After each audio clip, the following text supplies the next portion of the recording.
Hi అండి, అందరు ఎలా ఉన్నారు? నేను మీ కిరణ్ చంద్ర, న్యూమరాలజిస్ట్.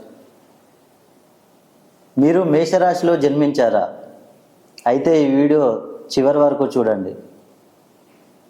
ఈ వారం మీ జీవితంలో కొన్ని ముఖ్యమైన మార్పులు చోటు చేసుకోనున్నాయి.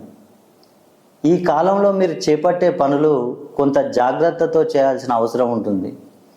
వ్యాపారాల్లో కొన్ని అనుకోని పరిణామాలు కనిపించవచ్చు. ఇంట్లో కొన్ని విషయాలు మీ మనసును ప్రభావితం చేసే అవకాశం కూడా ఉంది. కానీ మీరు ధైర్యంగా ముందుకు సాగితే పరిస్థితులు మెరుగుపడతాయి. ఈ వారం మీరు తీసుకునే నిర్ణయాలు భవిష్యత్తుపై ప్రభావం చూపవచ్చు. కాబట్టి ఆలోచించి నిర్ణయాలు తీసుకోవడం మంచిది. ఉద్యోగులకు ఈ కాలంలో కాస్త ఒత్తిడి ఉండవచ్చు. సహచరులతో సయోధ్యగా ఉండడం ద్వారా సమస్యలను తగ్గించుకోవచ్చు.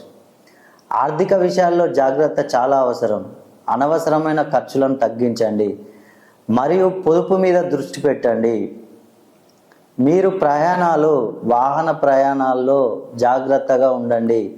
ప్రత్యేకంగా దీర్ఘ ప్రయాణాల సమయంలో శ్రద్ధ చాలా అవసరం. కాబట్టి మీరు ఈ రాశులలో జన్మించి మీకు అనేక సమస్యలు కనుక ఉన్నట్లయితే మీ జాతకాన్ని నాకు పంపించండి. మీ జాతకంలో జన్మకుండల్ని పరిశీలించి మీ పేరును 270 డిగ్రీస్కు పెంచి ఒక ఉచిత రత్నాన్ని మీకు అందజేస్తాను. ఆ రత్నాన్ని కనుక మీరు ధరించినట్టయితే మీకున్న సమస్యలు మొత్తం తొలగిపోతాయి.